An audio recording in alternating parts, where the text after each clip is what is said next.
Good morning, everyone. So my name is Mohammed El-Bharrat, and I'm from eThink Deep. So eThink Deep has two parts. We have education and technology. Part of what we do is we look at LLMs, guardrailing, and understanding how different elements of object orientation can affect various ways of computer languages that are used with technology, not only in LLM native languages, but in also how we're trying to figure out what the black box is doing and more. Our other side is education. So in the education side, we've worked with schools to universities, and we found that a lot of the students don't actually know what they want to do. So they'll end up doing a computer science degree and work in Tesco's. We found that there's a disconnect between the actual skills and the things that they're doing. So I've come up with this course here. It's an async learning course. So effectively what I'm going to do is I'm going to ask you to go into small teams. There's no sitting quietly. Unfortunately, everyone will have to take part and provide an answer as we go along. It's all time, so it's very strict, but at the same time, it should be a lot of fun. Now, is anybody, before we start, a bit apprehensive about speaking out loud, or is everybody okay with answering questions as we get to it? Brilliant response. I love it. Great. So first things first, I just want you to take your serious hats off and let's get creative. So let's pick a field. Firstly, do we want to be in the fire brigade, Coast Guard, or paramedics? Sorry, just noticed some people come in. Take a seat, guys. What we're doing is we're just going into small groups. It's an interactive session. So I'm going to ask you two to join a little group together, if that's okay. Now, because there's three groups, let's say the first group here, you're going to be the fire brigade. Second group here, you're going to be Coast Guard. And at the end, you're going to be paramedics. So what we're going to do is we're going to take a few minutes and we're going to try to answer the following questions. Now, feel free to ask me questions at any time. And if you need any more information, I will provide it. But there are three things which we're looking for. We are looking for fast adoption. So it's great saying we can use VR headsets, but is that the fastest way we can train people coming into doing this job? Maybe a controller, maybe a joystick, maybe a keyboard. So that's for you and your team to think about. So let's get started. For the fire brigade, can you tell me one or more ways we can control a drone for the fire brigade? Shall we say remote control? Brilliant. Excellent. Just took my answer. Why not? And for the Coast Guard, what are you guys going to choose? I would say AI tracking if there's a boat there. Okay, so are you track around it, like circle. Brilliant, brilliant. So shall we say a hybrid control where you're using your computer, maybe an element of machine vision, and you're controlling it remotely? Yeah. Excellent. And paramedics, the most important one. Fantastic. Okay, great. And voice control is brilliant because people coming from college and university can walk into the job as most people can speak coherently. Excellent. Now, drone swarms. Does everybody know what a drone swarm is? No, we have a head shake. Right. Imagine 8 or 80 drones all doing the same operation, whether it's scanning an area or whether it's searching for something, whatever. So I want you to think, what could a drone swarm do for your particular division? Guess maybe set buildings on fire, get a 360 view of it, see where it's spreading. Fantastic. Excellent. And back to the Coast Guard. You can search larger areas and then go on so you've got more eyes in the sky. Excellent. Absolutely. And for the paramedics. Mark out an area that could be dangerous for anybody to say like a chemical spill or something, you use the paramedics in there. Mm-hmm. You can have some sort of drug swarm. Say. Fantastic. Thank you. And finally, my favorite, geofencing. So do we all know what a geofence is? I have some nods and some shakes. So let's say a drone is operating here, and this square is the invisible wall the drone can't leave. That's a geofence. Right? So for yourselves, what would you use a geofence for with your drones? So we know how to control them. We know how to use the drone swarm. But finally, we just now need to utilize the geofence. I guess if you were trying to monitor for fires, you could, there's probably different councils and things which cover certain regions, that they would just fly into them regions so that they're not going into unrestricted flight spaces. Brilliant. There could be someone next door having a barbecue and all of a sudden 1,000 drones fly over. It's like, what's going on? Right, and for yourselves? If something is near a cliff, you avoid it from smashing into the cliff. And like if it's like what this guy said with unrestricted airspace, like you wouldn't want it to go over into a different border. If you're like in the middle of an ocean, you know, you're going to different countries. Exactly. Brilliant. Thank you. And for the paramedics, I think do you want to have a go? Because he's taken a lot of the... Not sure. Maybe if you've got like a no-fly zone sort of area, maybe over a military air base or something. Fantastic. So, I mean, I think the military have their own paramedics, but you could potentially be seeing somebody near there too. So, now that was the easy part. Now the pressure begins. So, in order for us to we're doing search and rescue predominantly, and that's something that I focus on. How can we have drone swarms and robotic swarms to save lives? So part and parcel of that, in the North Yorkshire Moors, there is no mobile signal. And there is no way for us to connect to a cloud or anything to support us. However, somebody is in need. And right now, we need to basically get them a medical pack. So you have options A, B, and C. You have 2 minutes to come up with an answer, and then to justify that answer, feel free to talk amongst yourself or reach out and ask any questions if you need any more answers. So your time's already started, so you have 1 minute and 14 seconds. All right, guys.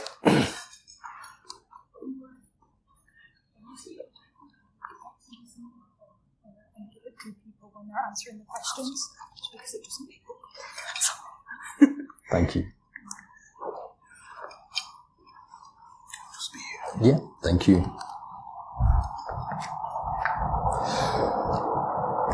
Brilliant. And just to be fun, I'm going to give you all a 10-second countdown.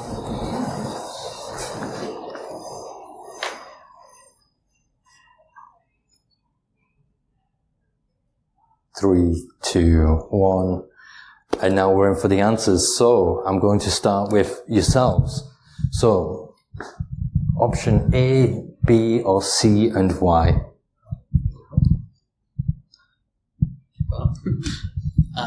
We're going to say option A, purely because even though it's going to be a slower flight time, all the equipment will get there in the right for whoever needs it, really. Fantastic. Thank you. The next team?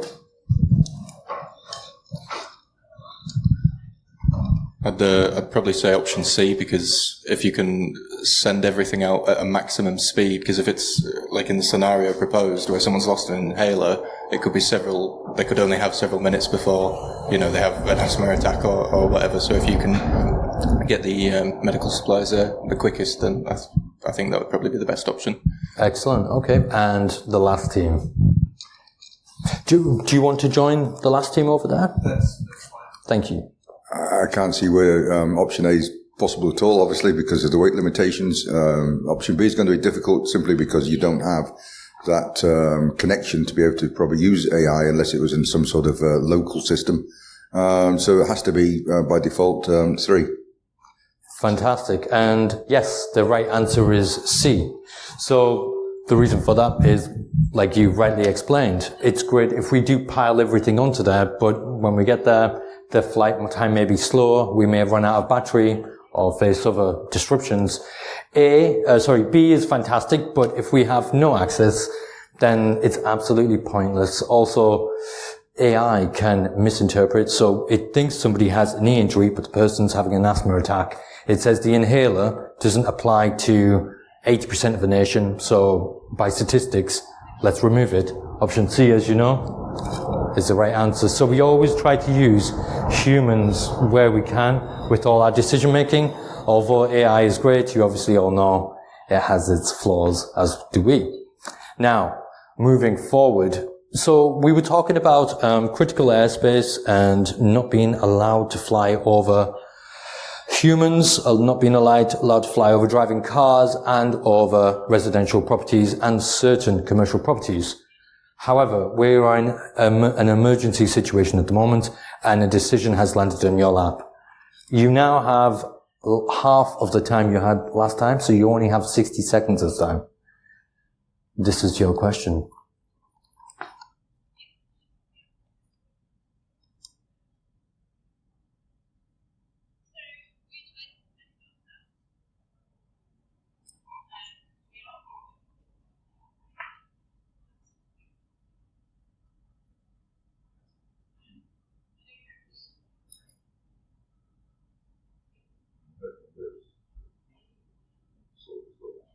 No pressure, just 20 seconds left.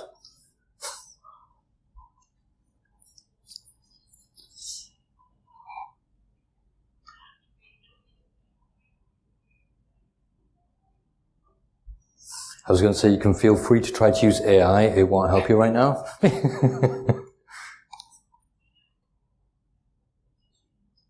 Oh, and that's 60 seconds, right. So, what is your answer? I'd probably go with B, because with, I guess, A, that's just longer in general, so waiting the 3 minutes isn't a problem, and C, you run risk of not getting anything there. I will argue we are in an emergency situation and lives are on the line. However, we're going to park with your answer for now, and then we'll circle back. Yeah, I think we'd probably go with B as well. A, obviously, 20 minutes is a very long time in an emergency situation, but C, that strong magnetic field could disrupt the drone, which could potentially cause it to crash or cause another incident. So I think, adding an extra 3 minutes is probably the best option in those three scenarios. Fantastic, thank you. And the last team. I'll take it. Yeah, option C seems the most, the fastest option. I know there are penalties added by this action, but most laws are able to be suspended for a case of emergency. That's why ambulances can speed. That's why, they can go down one-way roads, et cetera. Fantastic. And the argument there is actually one that we've had a few times. However, according to the CCA laws, we are not allowed under any circumstances, unless it's military, to fly over these areas. And you did point out something which is quite interesting, the magnetic fields. So as we all know, drones with batteries and all their equipment could literally be wiped, or another incident could occur, a bigger one, because of that. So 3 minutes isn't a long time. We could argue that, right, we need to get there, but by the laws, we just simply can't. Now, this one is a bit more difficult. The obvious answer might not be the obvious answer, so take your time. I'm going to give you 2 minutes, and we'll see where we go. Are we all ready? Lots of nods. Let's go.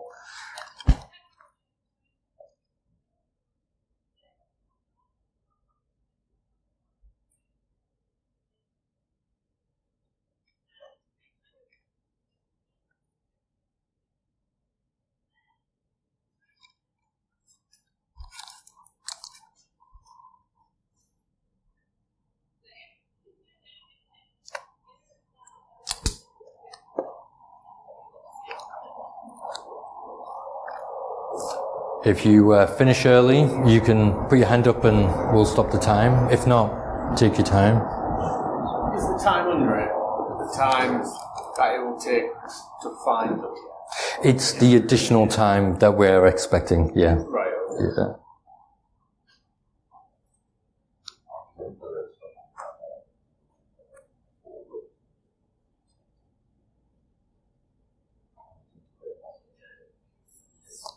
Again, it is a bit of a trick question in itself, so it's meant to be difficult, it's not meant to be easy.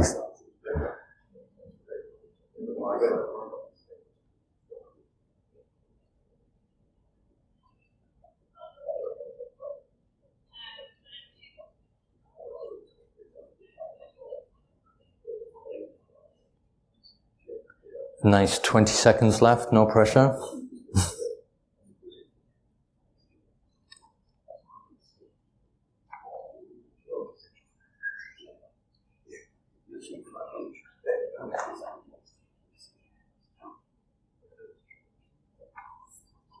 Great. So, first team, are you guys ready? Yeah, I think we're a bit stuck on this one between A and B because I guess it depends why. Obviously, there's infrared, which I think could be, I don't know, if there was someone laid in a field, it'd be quicker to get to them because you can pick up on heat signatures and things like that and find them quickly. But if you're sending it into somewhere where there's a forest fire, it's not going to see anything.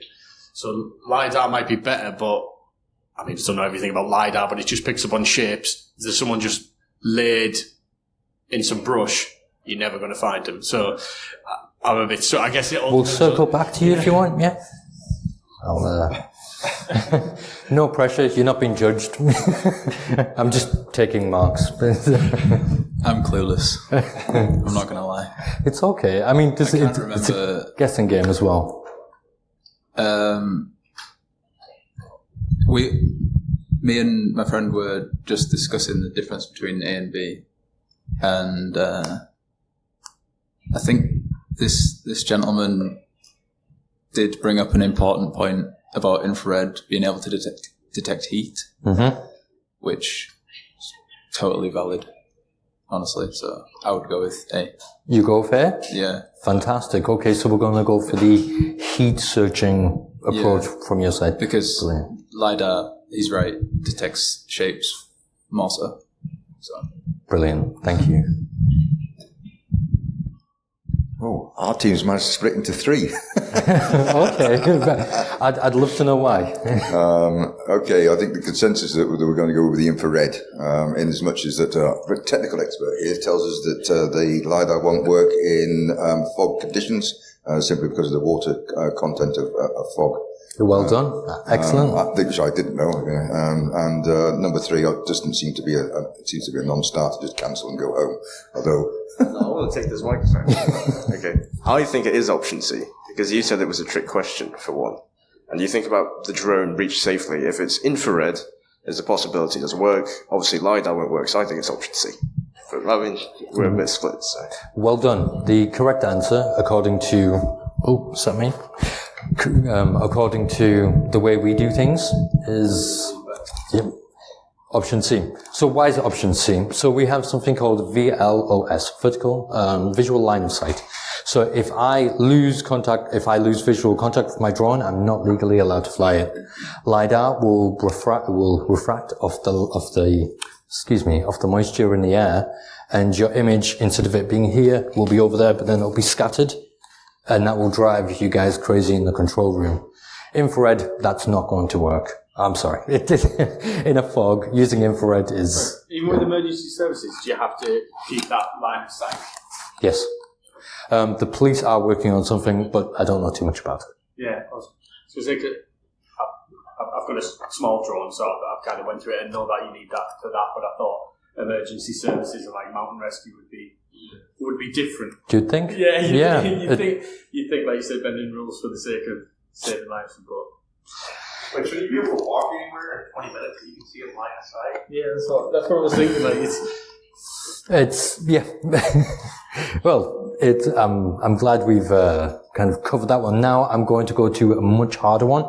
So we've kind of just gently touched on a few different things: drone swarms, basically how we should be interacting with our environment, and now situational awareness. Last but not least, a major accident's taking place.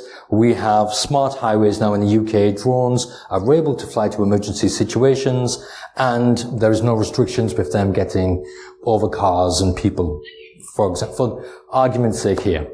Now, a disaster's happened. This one is a bit more difficult than usual, so I'm going to give you even less time. So, we have 1 minute and 13 seconds to pick an answer. Go.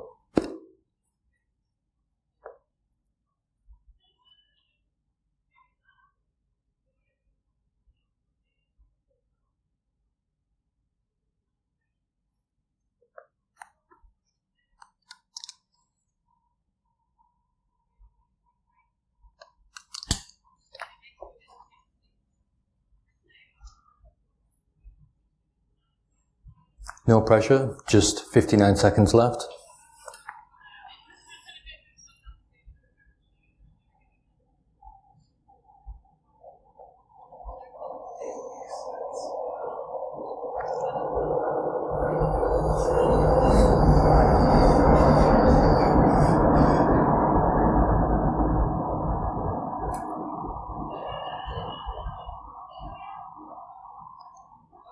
Right, it looks like we have less than 20 seconds, 19 seconds left.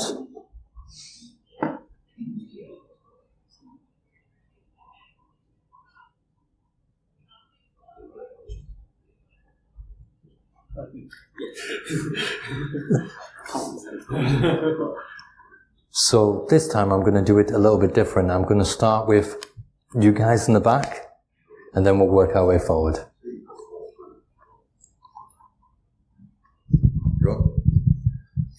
Okay, we're going to be controversial again, and we're going to go for all three. All three. Okay, why? Because every one of those options is a requirement, and that can be completed by drones, because you say you've got a swarm. Correct. There's no necessary reason why you have to use it as a swarm or two smaller swarms or whatever. But all those three options are very much a requirement to tackle this problem. And if I was to say I must have one unanimous answer from the group, we would then go for option C, but only slightly. Excellent. Thank you.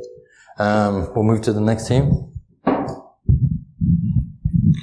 No pressure.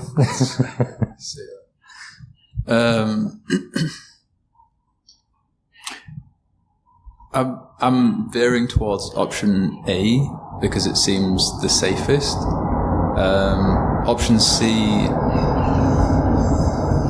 I don't really see how that would actually work, to be honest. Okay. Because you're using something flying in the air to divert traffic. Like, would someone flying past in a car really stop? I think the traffic has come to a stop. But that's fine. No, I appreciate all answers. I mean, there's only one right answer, but... and option B, you don't really know who's going to pick up those medical supplies and attempt to use them. Thank you. No, that's brilliant.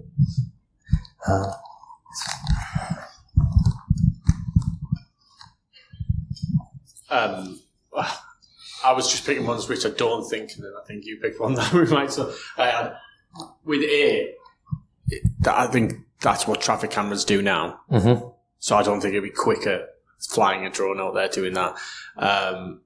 B, similar to kind of what you said, I don't think this question's about swarms. I don't think a swarm of medical supplies is going to help loads of bystanders with things. So in terms of like swarms, I don't think that'll work. But I think logical for option C. Just to map out the area, make it so it's a safe place for both the paramedics and everyone else travelling. Fantastic. The correct answer is C. So with this one here, I thought this was a great idea, but then my friends in the medical side, they said, no, Mohammed, you cannot start administering a first aid kit to somebody without first aid training. We don't know who they are. You don't know what their medical history is. You cannot do that. So I thought, okay, how are we supposed to help people? Then we go to the first one where we say, right, okay, let's get the ambulance as fast as we can from this side of the room to that side of the room. So the drone goes up and it says go right, go left. However, it turns out that sat-navs already do that for us.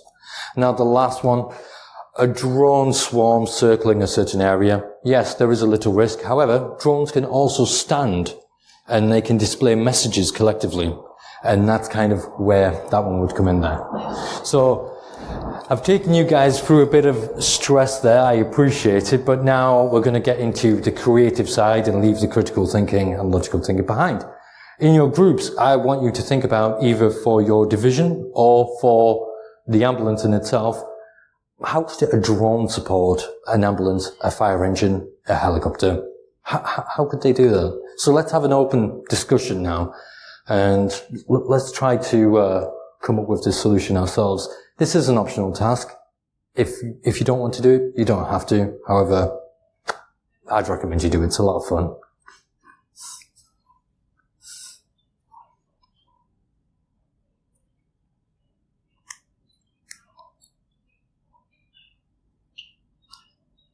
Is it specific to the ambulance?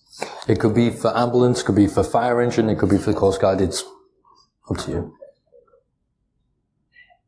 Or, even better, if you can find a hidden application, you'd get bonus points.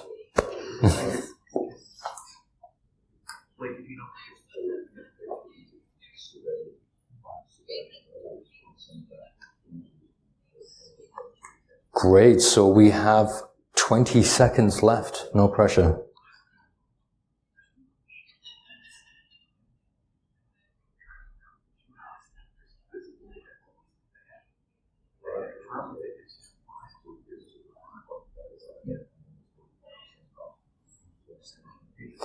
Brilliant. So I'm going to have to cut the creativity, unfortunately, and the group in the back sounded like you were talking about something quite interesting.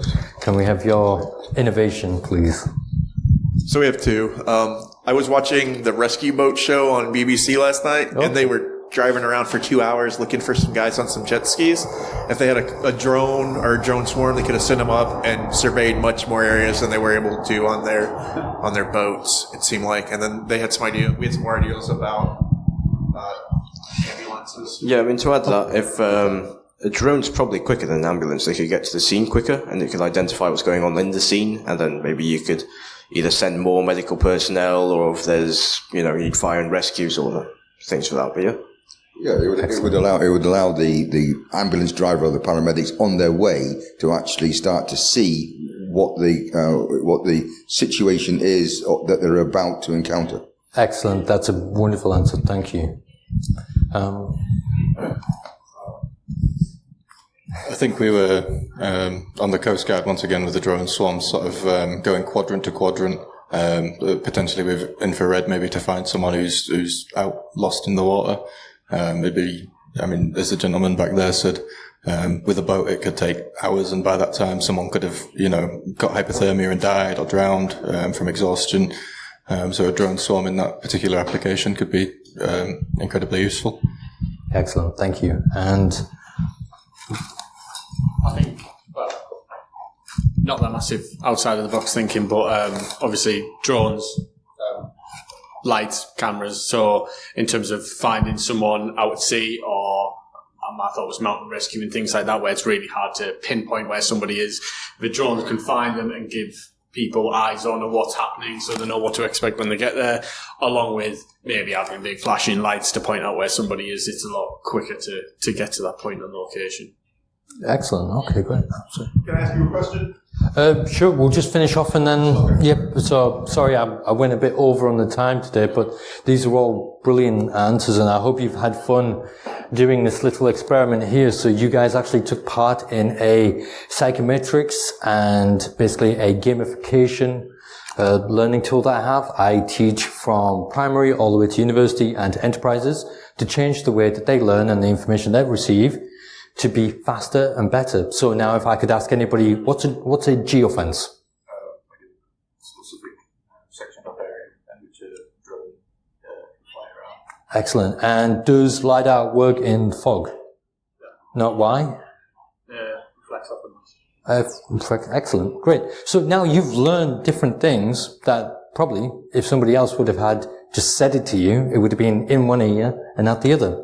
So this is something that I teach and I do, and a big part of what I do is there's 173,000 jobs in the STEM sector, which are in demand, and it's costing the government 1.4 billion-ish per year to plug that.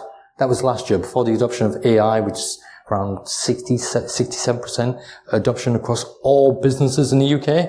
So this means that we need more cyber engineers with our brilliant AI tools that go out there and start doing things that we all want it not to do. And we support get people into different sectors. Now, the last part I was going to say is, it was great what we were looking at there, but is everybody here in the cyber field, cybersecurity field? Does everybody know about red teaming, purple teaming? Yep. So what are the difficulties that we have if somebody, for example, starts to connect their personal device to the drone that they're flying? Can anybody answer me that? I stop all control after the job, they can set plates and factories and all sorts of Thank you. Fantastic. And is there any other edge cases or any CVE reports that we've come across with drones being changed from their mission and to do things that they're not supposed to do? DJI has 4 or 5 CVEs that are known, and then the Ukraine-Russian conflict is becoming a bastion for drone blocking and drone interference. They've actually started using fiber drones, so fiber optic drones. Oh, yeah, with 5 kilometer long fiber cables. Yep. Yeah, we'll be using pigeons next, but hey. Anyways, my name is Mohammed El-Bharrat. I'm from Easting Deep. I've gone over, but I hope you've had a wonderful session today. And if anything, go away, innovate and create, and let's have a wonderful day here. Thank you.